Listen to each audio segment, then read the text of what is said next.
My in-laws' family dumped my sister-in-law, who's now mute and bedridden, on me and went on a vacation to Hawaii. Right before they left, my husband, Jack, said, "Taking care of her is your job. Don't slack off." The moment Jack and his family left the house, my sister-in-law sat up and said, "Okay, let's get going too." I'm Lisa, 29 years old. As a teenager, I dreamed of becoming a pop star, but eventually realized it was a fleeting dream, and before I knew it, I was in my late 20s.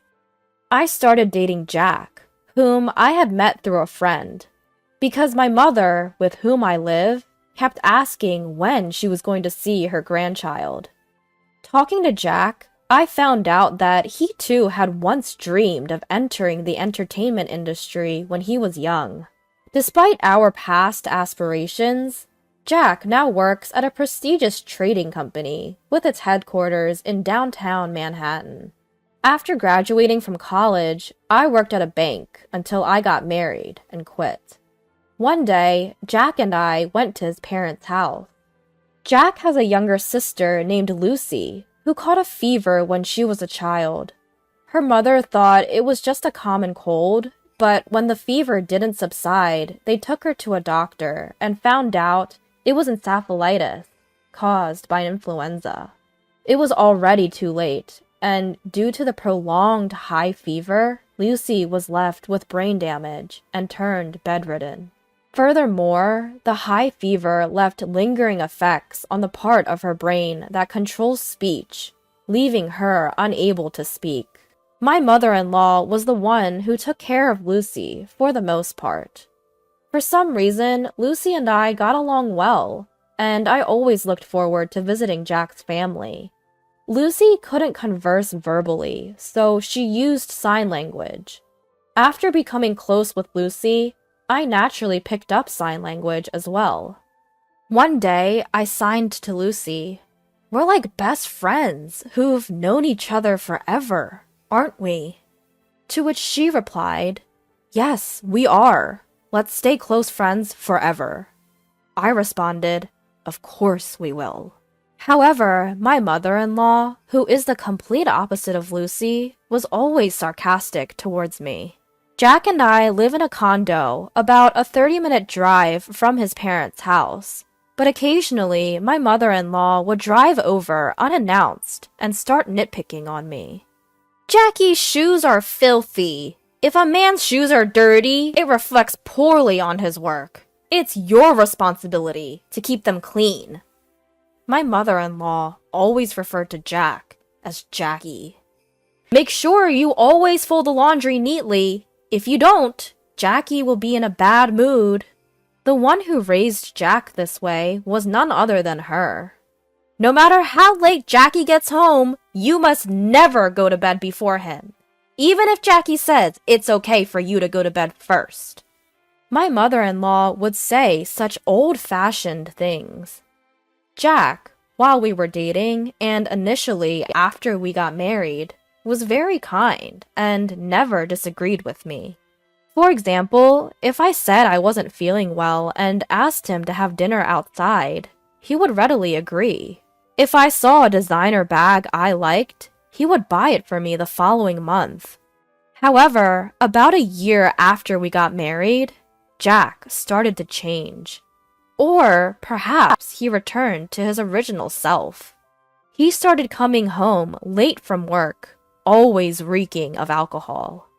Jack's been increasingly busy on Saturdays and Sundays, always claiming that work kept him away from home. When he would occasionally visit his parents' home, he would decline my requests to join him, which was kind of odd. One day, I decided to confront him about it. "Jack, you've become so distant lately. It feels like you're a completely different person," I said. Jack glared at me for a moment, then replied, "That's not true. You're overthinking things." "I don't think I am," I retorted. "You barely talk to me anymore." "I told you, you're overthinking it. Stop bringing this up." With that, he walked away to take a shower, ending the conversation. One day, Jack surprised me by saying, "This Sunday, I'm going home. What are you going to do?" I was taken aback, as Jack had previously always refused my company on such visits. "Wait, I can come with you this time?" I asked, to which he replied, "That's why I'm asking." "Well, of course, I'll come then. I'd like to see Lucy too," I added. Jack frowned a bit and said, "You and Lucy seem to get along really well, huh?" "Yes, we do. It feels like we've been best friends forever," I responded, noticing Jack's slight grimace at my words. On Sunday, I drove us to Jack's family home in Nebraska. We stopped at a bakery along the way to buy some pastries as a gift. Jack's mother always has a frown when she sees me, but she would light up upon receiving the pastries. When we arrived, his mother came to greet us. As usual, she frowned at my sight, almost as if she was not happy to see me. "Mother-in-law, please have some of these," I said, handing her the pastries. She snatched them from me and peered inside before replying, "Is it these pastries again? They're getting boring.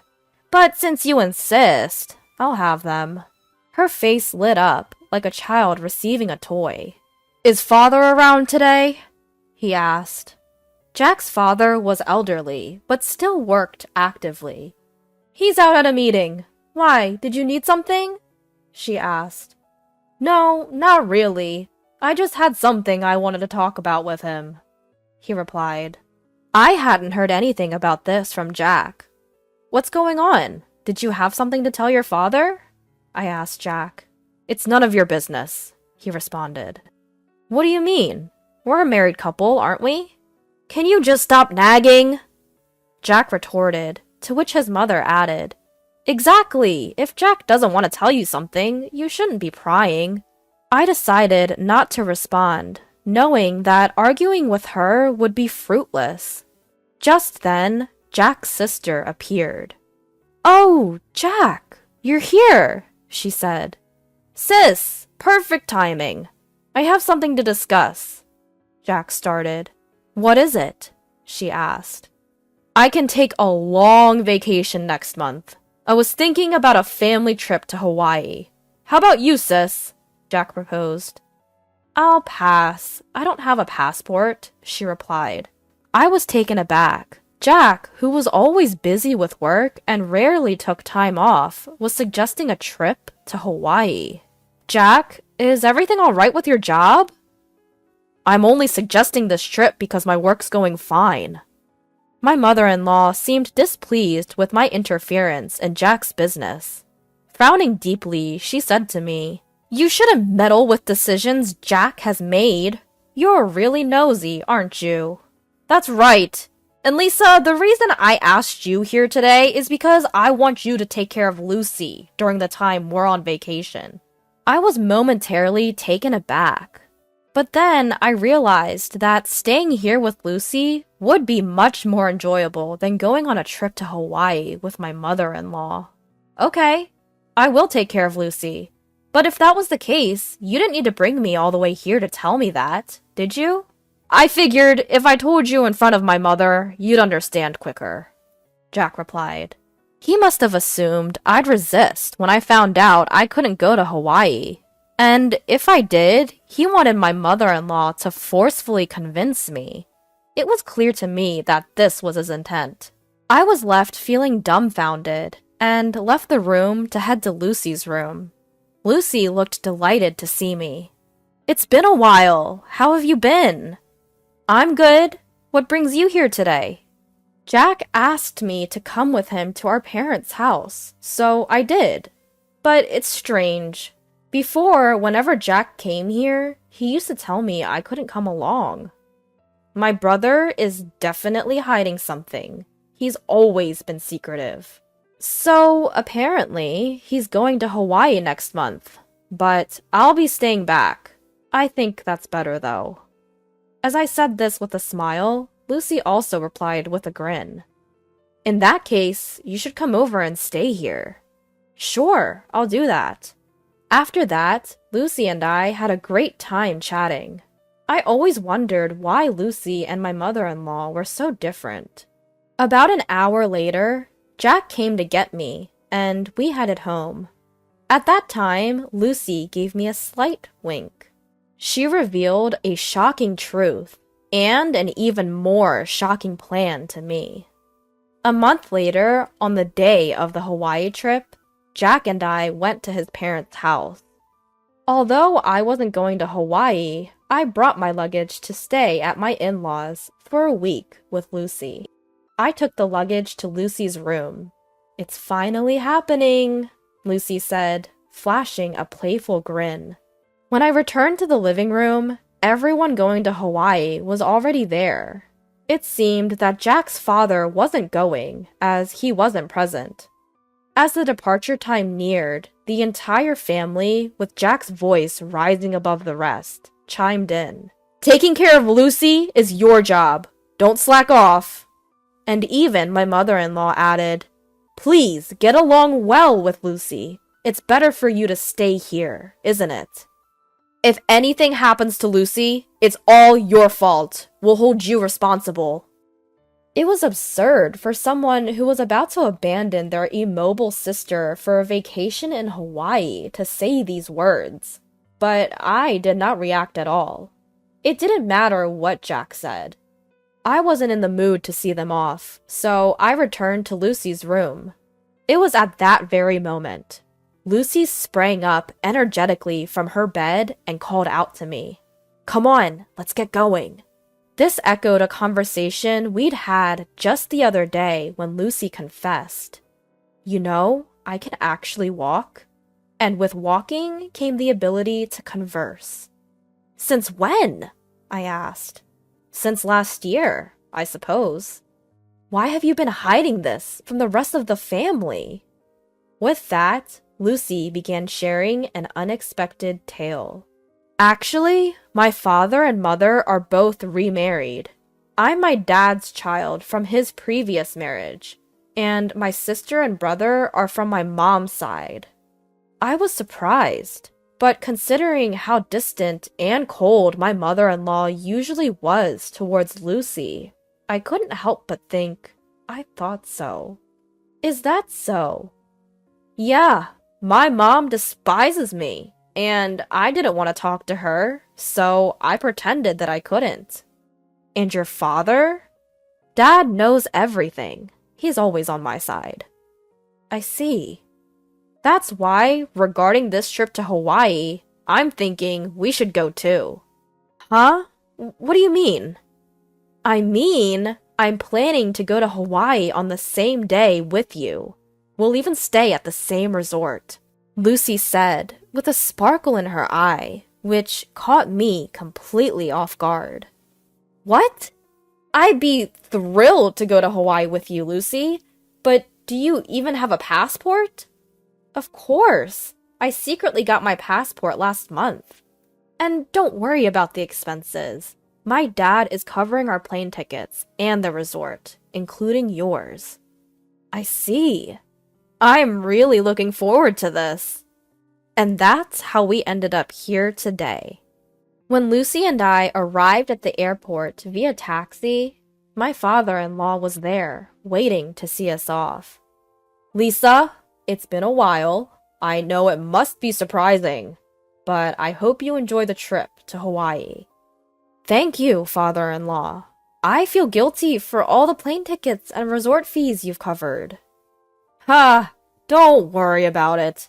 As long as you two have fun, I'm happy." "Thank you for your kindness." After that, we boarded a plane from a different airline than my husband's family. We landed in Hawaii early in the morning. We took a taxi from the airport and checked into the resort hotel. Lucy and I were sharing a room. I mentioned to Lucy, "Your father seems pretty well traveled." "Yeah, he's been on several international business trips. He's even been to Hawaii a few times." "So, what's the plan?" "I'm guessing my mom and everyone will dine at the restaurant here tonight. I'm thinking of surprising them." "That sounds like fun. I'm excited. Should we get some rest to recover from getting jet-lagged? That sounds like a good idea. I couldn't sleep at all on the plane. After taking a shower, we climbed into bed and quickly fell asleep. We woke up around late afternoon, close to 4 o'clock. Lucy was already awake, starting to wear makeup. I'm sorry, I slept too much. No, don't worry about it. I just woke up too. We really had a good sleep, didn't we? Fully recharged and ready for our battle. Around 7 o'clock, I said to Lucy, I'll go and see and check the restaurant. As I was looking for Jack and his party from the shadows near the entrance of the restaurant, I found them, dining joyfully in a far-off spot. I was too far away from them, so I decided to venture deeper into the restaurant. From my position, all I could see was their backs, and it was hard to identify anyone. But I spotted the back of a young woman that I didn't recognize. There wasn't any such woman when they had left Jack's parents' house. Upon seeing this, I was taken aback, nearly letting out a loud gasp, but I managed to suppress it. When I strained my ears, I could intermittently hear Jack and my mother-in-law's voices. I'm glad it's not that woman today. Yeah, I really drew the short straw. She's tainted my family record. If only we had an elegant daughter like her from the start. I want to divorce her and start fresh soon. Try to find a reason for the divorce and extract a hefty alimony from that woman. Even without a cause for the divorce, it's fine. I can fabricate as many as I want. She's so bad that I want to throw her in the trash. I want to see my grandchild from you and her soon. My mother-in-law was giving the woman a smile that she had never shown me before. I was driven by the urge to step forward and see the woman's face, but I held it in, returned to my room, and told Lucy. That took a while. I'm sorry, I saw something shocking. Jack brought a woman that I've never seen before. What? I was about to scream. Jack and my mother-in-law were continuously bad-mouthing me, and Jack even said he would find a reason for divorce. That's terrible. Jack called me a bad catch, but seeing him with another woman, I felt relieved. Now I can divorce him outright. That's a good thing. Shall we make our entrance then? Lucy and I headed towards the restaurant hall. When we entered to the restaurant, we requested to sit near Jack's table and were able to get a seat quite close to them. They didn't notice our arrival. As we were sitting quite close, we could hear their conversation well, which was still filled with derogatory comments about me.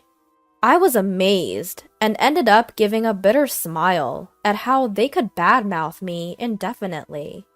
Seeing my face, Lucy gave a nod with a smile.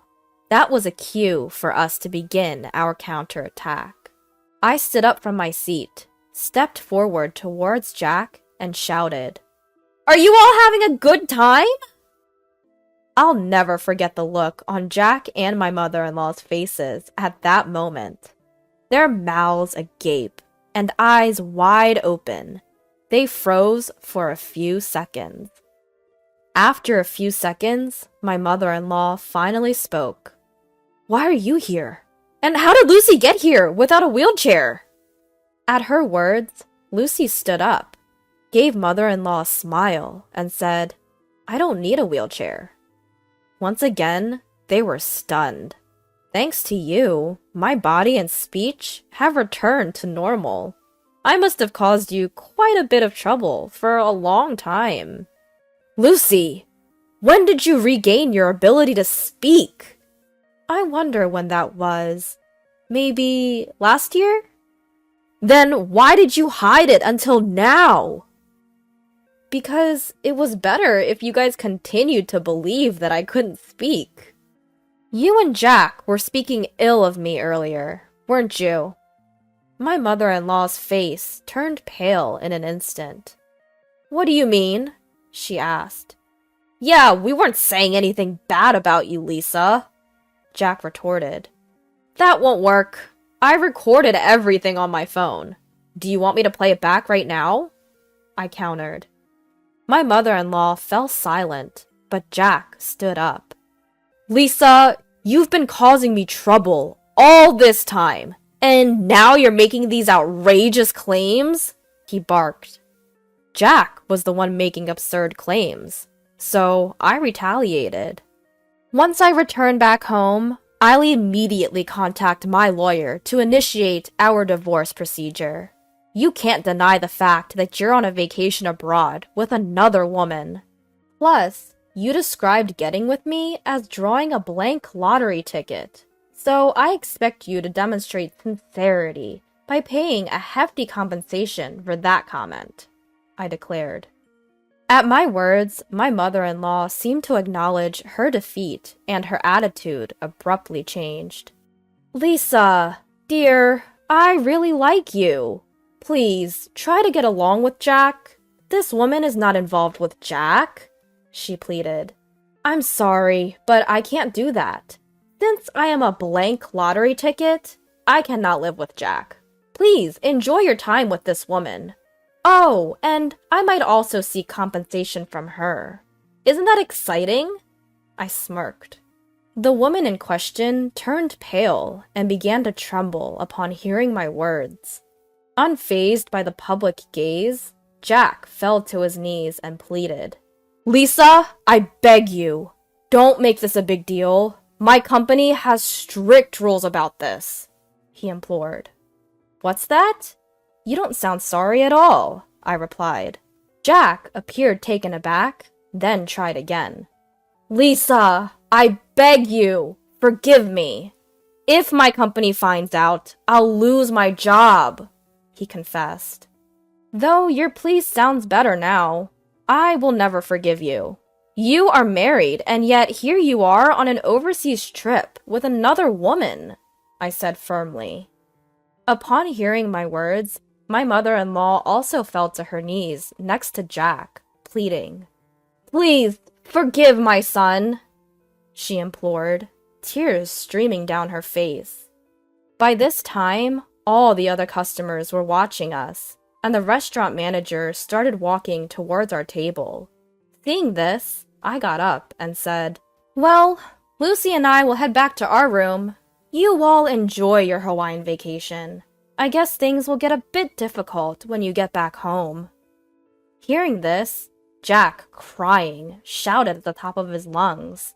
Please forgive me! I can't afford to pay any compensation! At his loud outburst, the restaurant manager frowned, instructed something to a nearby staff member, and then briskly told Jack something. It was a polite way of telling him that he was disturbing the other guests and needed to leave. However, Jack was taken aback, not understanding the manager's words. Soon, 2 buffed-up security guards arrived and hauled Jack away. Jack was sobbing and struggling, but he was no match for the 2 bulky men. My mother-in-law and the woman were dumbfounded, unable to utter a word.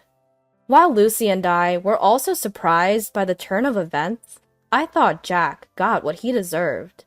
A week later, Lucy and I returned home. Jack was quickly released and seemed to have returned to his room. However, I later heard that he had been in a state of shock since returning to his room and had kept to himself until the end of the trip. The day after I returned home, I went to the law firm where my old college friend worked to request for a divorce proceeding. Unfortunately, my friend was not present, but a female lawyer was assigned to me, who was very easy to talk to, and I was able to explain everything that had happened. After listening to my story, she assured me that a divorce was possible, that I could claim alimony, and that she would investigate the woman who was with Jack in Hawaii before determining whether I could claim alimony from her as well.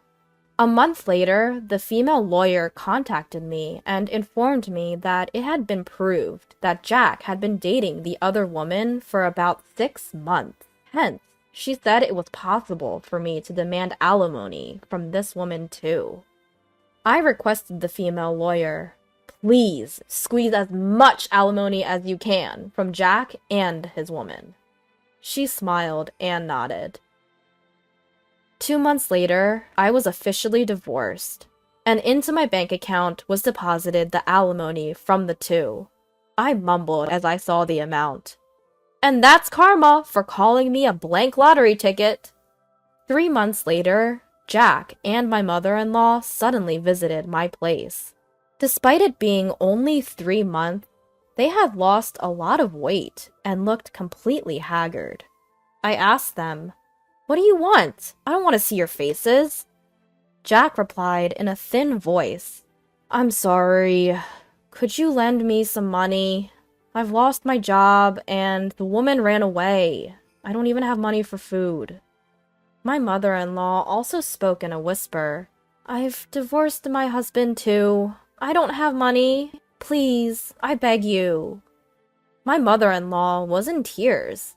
I responded, "Too bad. I have absolutely no obligation to help you, and even if I did, I would never help you guys out. Now, please leave." After they left, I sprinkled a large amount of salt at my entrance to get rid of bad energy from my house.